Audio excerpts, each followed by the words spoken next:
You're listening to the Mythcreant podcast with your hosts, Oren Ashkenazi, Chris Winkle, and Bunny. There was a castle by a waterfall with a pink and purple wall and a princess living there. She had no parents and was all alone. She got by on her own and she liked it pretty well. 'Cause she never wore socks. She had a pet snake. She bought a red guitar and she ate a whole cake. And there wasn't anybody there to tell her what to do, so she did what she wanted to. Everybody knew the story of the princess who saved herself. And welcome everyone to another episode of the Mythcreants podcast. I'm Oren, with me today is... Chris? And? Bunny. So we're about to defeat the big bad, but we can't just do that by sword fighting better, right? Something should happen. Maybe I'll give a little speech about how we're gonna win, because we're all full of determination. Yeah, I could use a pick-me-up. Yeah, just a little pep talk, and everyone will feel great, and then we'll win, and it'll be very satisfying. I need to be roused a bit. Yeah, maybe I'll say something dramatic like, now it's war. Whoa. Wow, I didn't know it was war. That's pretty deep. But now that I know it's war, it's just totally different, changes everything for me. I think I've got more spunk now. Yeah. We'll be like, how is war different from what we were doing before? And I'll never tell. Yeah, my sword seems spunkier too. I don't know. Yeah, that's great. So we're talking about common turning point problems today, because turning points, they're a really important concept in storytelling, to the point that a lot of writers instinctively know there should be something there, some kind of extra oomph that gives the heroes the edge to win or makes them fail if you're going for unsuccessful resolution. But because the concept is very rarely articulated, there are a lot of mistakes. Yep, including just not having them. Sometimes they are just missing. They're definitely one of the ones that I see people try to do incorrectly more often than other concepts that we cover. Because before Chris wrote her article about turning points, I knew there had to be something, and in my head I called it the extra oomph, which is not a great term. Copyright. Trademark. Do not steal. Very specific. Tells you exactly what to do. What you need is that Dragon Ball Z power to power up. That's it right there. Yeah, where they just yell. Oh man, I rewatched some Dragon Ball Z for nostalgia recently. I'd forgotten how much grunting there is. That's what you need. That's the oomph. You gotta grunt. Yeah. It's literally oomph. Although the scene that I watched did have a turning point, it was just not a good one. It was an interesting example of a bad turning point, because the writer knew there should be one, but didn't know how to set one up very well. And in this case, it was a turning point where it just raised the question of, okay, I guess that was a clever deduction. You figured out how you could use your moves that way. Why don't they do that every time now? Because he figured out he could teleport to a place where the enemy wouldn't be expecting it using his teleportation move, and then blast him where his guard was down, which makes sense, but... Is that clever? It's not great, right? It raises the question of why they aren't just always doing that. That would be the first thing I do with my teleportation powers. Let's back up and talk about what a turning point is. If we must. Oh, I know. Oh yeah? Okay. It's when you miss your exit on the highway. And then you have to find a turning point, which is a problem because you don't know that stretch of highway, right? Yeah. It's that crisis when you get a reroute on your mapping app. Sometimes you take an exit assuming you can just cross over and get back on the highway, but that exit takes you to another highway, and now you're in Eastern Washington suddenly. No! So turning points, what are they? Just in case we have one person who has not listened to this podcast before. So basically, a typical plot arc or plot line starts with a problem and ends with a resolution to that problem. So problem, oh no, the Empire has built the Death Star, which can destroy planets. And then resolution, oh, we've destroyed the Death Star. But it could also be the Death Star has destroyed all of the planets. There are no more planets. That would be a hard one, because to resolve things in a tragic manner, you have to have the worst has already happened, right? There's no possibility for hope left. I thought you were going to say that's a hard one because there's a lot of planets. There are a lot of planets, so the Death Star is pretty much going to be threatening and create the sense of tension which keeps that plot line going until it's destroyed all of the planet. Well, in Star Wars, probably it would have been, I think, not too hard because we imply that the rebellion is the only hope for stopping the Empire, and they all live on this one moon. So the Death Star doesn't have to destroy every planet, just that one. And then that would have been a negative resolution. Good guys lose, everyone's sad. Right. If we're talking about the threat actually being the Empire, and the Empire is going to use this Death Star to take control, right? Once the rebellion is completely quashed and the Empire has complete control and doesn't need the Death Star to destroy planets to intimidate people anymore, we could say that that might be a way of permanently resolving it in a tragic direction. But in any case, for that ending to be satisfying, you can't just have the resolution happen in any way that you want. It has to come about in a specific way, which means the protagonist has to do something to earn that resolution. And they can do it in a positive way or a negative way. They can have an action that we would say earns them good karma, which means it feels like they deserve something good. They've earned something good. And then you have success. Luke trusted in the Force. That's the thing that he did that was good. And now the Death Star is destroyed. Or they can do something that makes it feel like they've earned a tragic ending if we have a tragedy, which is, of course, less common at a climax, but you can still do that. And you can have multiple turning points if you want. But basically, we have a specific moment that for the story overall, it's going to be at the climax, but arcs aren't just at the climax, right? They're all over in the story. So you can have a smaller conflict. That smaller conflict will still have a turning point. It'll just be less impressive. And that will determine how the conflict goes and whether the protagonist succeeds or fails, usually. And it's that one moment that makes it feel like that has been earned. Yeah, and you're usually having the character demonstrate some aspect of cleverness, selflessness, or perseverance. There are others, but those are the most common. And that shows both how the protagonist was able to win and also why they deserve to win. Because it's just not satisfying if they just win by being really good at stuff, or by, in the Dragon Ball Z case, figuring out a pretty obvious exploit to these two moves they have. So they do something that, for instance, makes it feel like they earn a good ending, and it has to be the cause. That's the other thing. It has to be a clear cause and effect where they've persevered, and because they persevered in an impressive way, not just in a normal way, in an impressive way, that's why they succeeded, or they were impressively clever, and that's why they succeeded. So that causality has to be there for it to work. And yeah, some people do not like the simplicity of the good karma versus bad karma, but sorry, I didn't make that up. That's just how it works. We're just describing what we're seeing here. We're not being prescriptive on this one. As we established, Chris speaks nothing but facts. But you can have multiple, if you want to make a more complex story, you can have multiple turning points that go, and one of them can be happy and one of them can be tragic, and there's still ways to have complexity and ambiguity in your story if you want that. A turning point has either a sort of a positive or a negative charge, and that's how it goes. Yeah, and if you want to have your character do everything wrong and still win, I mean, I can't stop you, right? We're not going to tell you can't do that. It's just not going to go well. Right. I mean, mostly we want people to know how it's likely to affect the audience. It's like people will be unhappy, but if it's your art piece and you're cool with that, right? I'm not going to say that's bad, right? Just want you to know what effect you're probably going to have on the audience. That's all. Fly free, little bird. That joke we were making earlier about giving a speech is an interesting example of a case where a writer knows there should be a turning point but doesn't know how to make one. And this was very common in the last season of Buffy the Vampire Slayer. There are just, I think, half a dozen times. Okay, so a speech can be a turning point. Yes. Let's not say that a speech is not necessarily a turning point, but just because somebody gives a speech doesn't mean it's a good turning point. Do continue. That's the thing, is that it's close, right? Because it could be perseverance, and I think that's what it's supposed to be when they're all beaten down and Buffy's like, no, we're gonna win, and we're going to defeat the bad guy.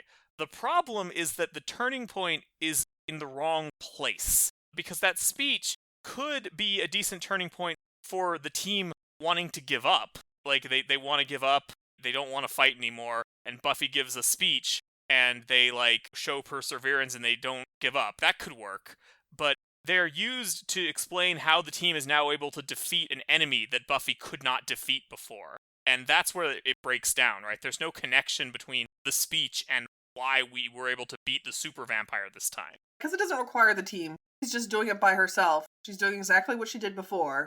And for some reason, this time she succeeds. And I think that is probably, especially in popular media, the most common mistake I see is that the protagonist fails and fails, and then suddenly they succeed. And it's like, well, why did they succeed this time? Right? We haven't demonstrated that anything changed. They were better. They fought, and then they fought better. And won. It's like they didn't have enough spunk before. Now they do for some reason. Sometimes I also refer to this as the emergency mode turning point, where the idea is that the character fails and fails, and then when it matters, they succeed. So when they're suddenly faced with a crisis and life or death is on the line, they do the same thing, and this time they just do it just fine. And again, I feel like that could work if we filled in a reason why being backed into a corner and having lives on the line makes a difference to the character. So if they were lacking in resolve before and we showed that, and then having a crisis causes them to really rally and show that kind of perseverance, and we could do something like that, but usually that's not what happens. I mean, again, I do have some sympathy with storytellers and visual mediums that have a little bit harder time fleshing out what is happening inside the character. Because I think to a certain degree, a lot of turning points, they feel very about what is inside and what the character's thinking and feeling, and those things are just hard to show without any kind of internal narration. I was trying to think of turning points where a speech does work, and one that came to mind was Wayman's speech at the end of Everything Everywhere All at Once, which critically is not how Evelyn, the main character, defeats the villain in this case. Because, not to spoil too much, but she doesn't really defeat the villain. She gives the villain a hug, essentially, and things become alright again. But, if I'm remembering this correctly, Evelyn is teetering on the edge of nihilism, becoming like her daughter, who has essentially become this nihilistic universe-spanning thing that's built a donut that's destroying everything, don't worry. Excuse me, it's a bagel? Oh, that's right, it's a bagel. Pardon you. Yeah, isn't it an everything bagel? It's an everything bagel. It's a bagel with everything on it. Everything is in the entire universe is on the bagel. Yeah, it has the power of bagel puns. The donut is from the other good movie, which is Knives Out, so I'm getting them confused. And then Waymond is like, please, and he comes up, and this is, Evelyn throughout the entire movie has been pretty dismissive of her version of Waymond. She thinks he's kind of pathetic. And then he comes up and he's like, please, be kind. Like, stop doing this, essentially. And that pulls Evelyn back from the edge of nihilism. So I think that's a turning point that kind of works, where she realizes that, no, Waymond's optimism and what she's interpreted as naivete has validity, and that allows her to defeat the nihilism in her daughter. And that's like a perfect example, because the issue in that scene is that Evelyn is about to give up. And so we have Waymond, and everyone loves Waymond, it's true. Everyone loves Waymond. Who has the superpower of perseverance and inspires Evelyn to keep going, right? So that's the perfect turning point for a speech of some kind. Jobu. That's the name. I kept thinking Dormammu, and I was like, that is not it. No, that's from Doctor Strange. Jobu. The turning point in Doctor Strange is also very funny, because it's supposed to be a clever deduction where he figures out he can use his superpowered time stone to do an infinite time loop on the bad guy, but it's like, okay, how did you figure that out, and why can't you do it on anyone else? Look, that's easy. Every computer science 101 student accidentally writes a while loop without a break function. Yeah, it just happens sometimes. Which reminds me of another common problem I see, when the audience cannot follow the reasoning in a clever deduction, or can't follow what's happening, so they have no understanding of how this turning point worked. And this generally happens with either technology or magic. Technobabble or magic babble. In most cases, it's all nonsense to the audience. So basically, the storyteller is just declaring by fiat that, oh, they were clever, which is not not particularly satisfying, right? We expect there to be foreshadowing. We expect to be able to understand and see for ourselves how impressive, putting the clues together was and coming up with this new insight. I've called it the clever ex machina because it really is just a thing the storyteller made up on the spot, or could be. It might as well be if you can't follow it. We can reveal the anomaly source by creating a phase-induced reverse particle beam and bouncing it off of the deflector dish while we eat pretzels. That language always confused me because they say bounce it off of the deflector dish, so it isn't emitted from the deflector dish? Where is it coming from? It's being deflected, that's why it's called a deflector dish. Where are they shooting the beam from to hit the deflector dish? Is there some other part of the ship that has this beam on it? I have questions. The afflictor dish. That's true. It's like, it's going out in space, right? What is reflecting it back so that it hits the deflector dish? That issue can be one of two things. One is it can just be complete nonsense, right? Like Star Trek Technobabble is nonsense. There is no rhyme or reason to it. They make it up for every new episode. Or it could be something that in theory does make sense, but is simply beyond your capacity as a writer to explain in a way that doesn't confuse a good percentage of your readers. And I would argue in most cases those are functionally the same. Like I remember the end of 3 Parts Dead. This isn't exactly a turning point, but it's close enough. When the bad guy is like explaining his evil plan, and I'm like, okay, I think that makes sense if I like stop and listen to it again and take some notes and create like a flow chart of who was doing what at what time. But I think for most people, they're just going to be like, what are you talking about? It's a lot of work to go back and check. Yeah, so be careful with that. Even if you take your audience to court and prove that your ending does make sense, if they didn't get it, the experience is going to be the same. Another one that can happen is just the karmic action not being exceptional enough, if what the character does. And again, if this is just for a small conflict within the story, it doesn't have to be super exceptional, right?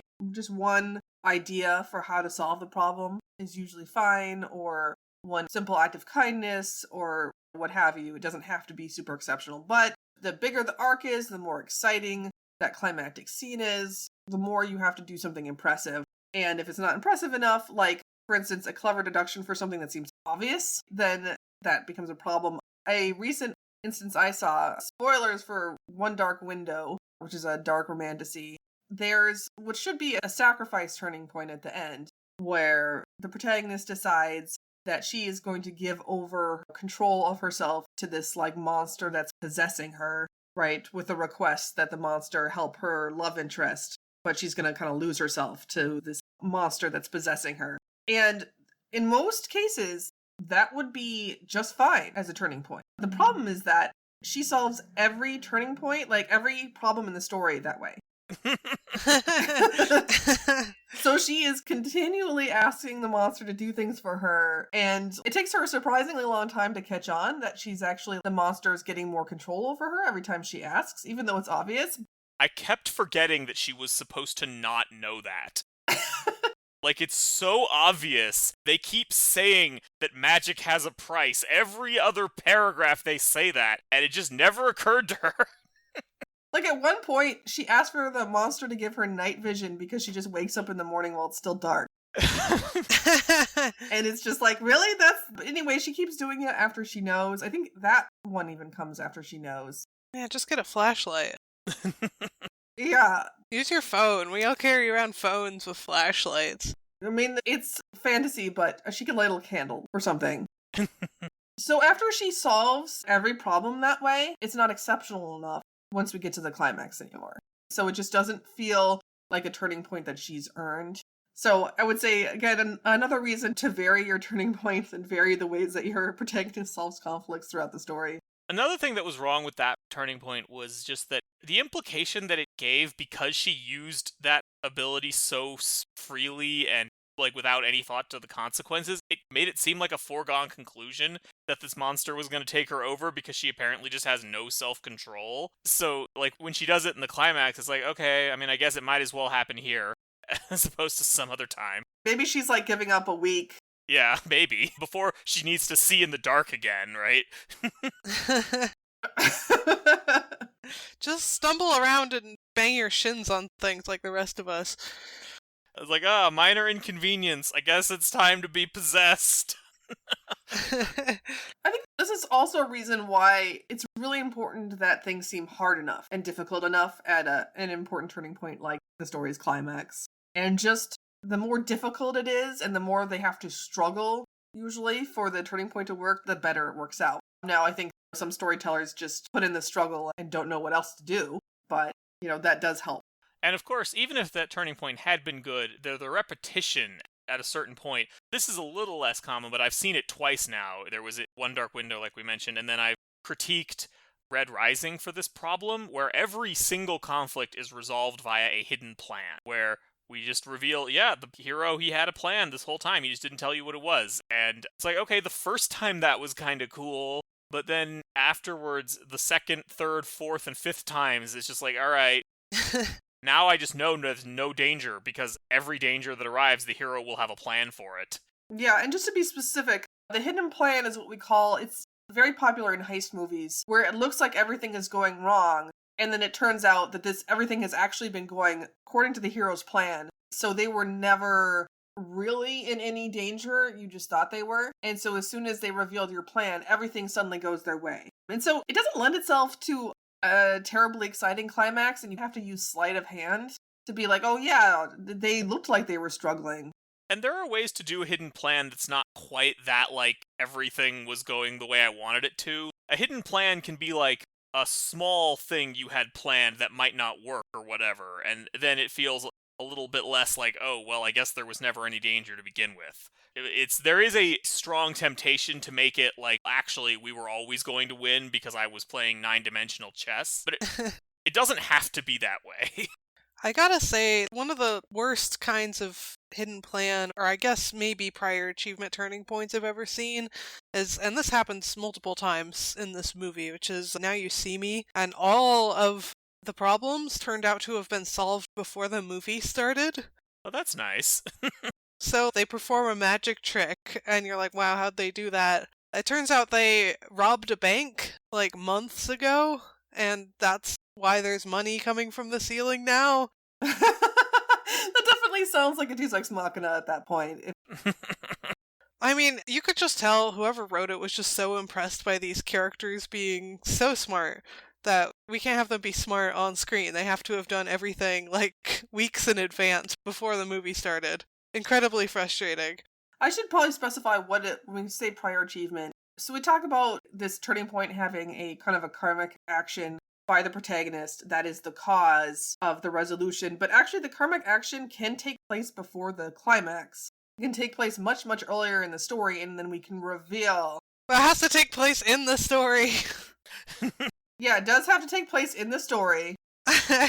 Not years ago, I saved someone long before the story started. But the key is that they have to actually earn the good karma. We have to see them earn that good karma. I'm assuming this is a happy ending earlier in the story, and they have to get no reward for it, right? So it's almost like they still have that positive balance, right? They're still owed something for doing something good in the audience's mind. And then we can connect it to the outcome at the climax, right? So this is what we do with the characters that, like, doing the training montage where they're like, hey, you just need to learn your basic footwork or your basic breathing, and the protagonist doing the training is like, oh, but that's boring, I want to do flashy moves. But then they do it, right? And they put in all that work in, and it never seems to matter until the climax when they're like, exceptional, extremely basic thing like breathing or footwork wins them the day. Wax on, wax off. So that would be wax on, wax off, exactly. So that's what we're talking about. But yes, you have to actually earn that good karma early in the story, and again, the protagonist has to not get any prior reward for it, or else it doesn't work, it's already paid off, essentially. Yeah, and this is like a big way that you manage to do the like surprise reinforcements trope in a way that doesn't feel like a Deus Ex Machina. Like, you have your protagonist take a big risk or incur some cost to help someone, and then later that person like shows up and returns the favor. And yeah, that feels satisfying. That was earned. One of my favorites is what I've started calling the unrelated virtue, where the characters do something that's like, oh wow, that's a cool thing they did, and then they win, but there's no connection between the things. Like, the most stark example is from Age of Ultron, where the city they're on is falling to Earth, and everyone's gonna die, and they can't evacuate everyone in time, and so the heroes are like, okay, we could leave, but we're gonna stay and face our fate with the civilians. And it's supposed to be like a really noble moment. It's like, why? And I would certainly argue it's not really noble because it's not like them staying there is helping. It's not like they're giving up their seat on the last transport. I don't think they're the captain of this ship, as far as I know. Well, he's the captain of America, though. So there's that problem, but even if they were, right, even if it was like, no, Iron Man takes off his jetpack and gives it to a kid so the kid can escape or something, what then happens is that Nick Fury shows up with a helicopter, or excuse me, a helicarrier, and evacuates everyone, but like, he would have showed up anyway. Like, if they had left, he would have shown up and they would have been like, I don't know, 30 feet away from the city, and been like, oh, hey Nick, thanks for bringing that, and then turned around. Yeah, so the causality is missing there. Yeah. It seems complicated, like have your protagonist do something incredible that directly causes their success, but once you witness enough of them, once you watch enough stories, you'll see that usually there's a way to do it that is not too difficult, that matches whatever you're doing with your story.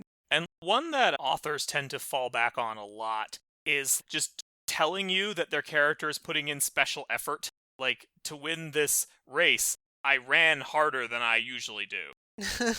You gotta be more specific than that. And sometimes it can be very simple. There's a classic moment where the character has like a rifle and is trying to line up a difficult shot, and they like take a moment to pause, breathe, and then take the shot. And that'll often do it, right? Because that's them showing wisdom in not taking the shot too fast and risking losing their target. And I think the discipline, I think that kind of ties into the perseverance. The fact that they have to keep themselves from panicking in the moment and show kind of discipline. I feel like that kind of strength of will. I mean, I don't really like the word strength of will because I feel like it feeds into a lot of misconceptions about will and how will works in human beings. But nonetheless, that's the idea behind this perseverance, is that if you are really determined and you put in a big effort, that you deserve something. Whereas, like, a failed version of that would be the author just narrates that the protagonist, like, aimed better than they ever had before. Like, you gotta give me some specifics here.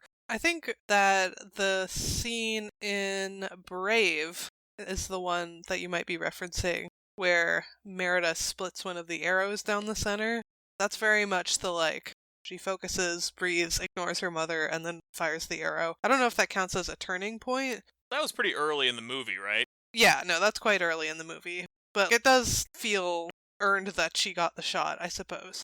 I mean, and that's fine, right? If that was the ultimate climax, I would say that's probably not enough. But for an early turning point, especially a turning point where we turn from what the preview said the movie was going to be about to what it was actually about, I think that could work fine. I like the one in Mad Max Fury Road, where Max's turning point is giving the gun to Furiosa and having her take the shot instead.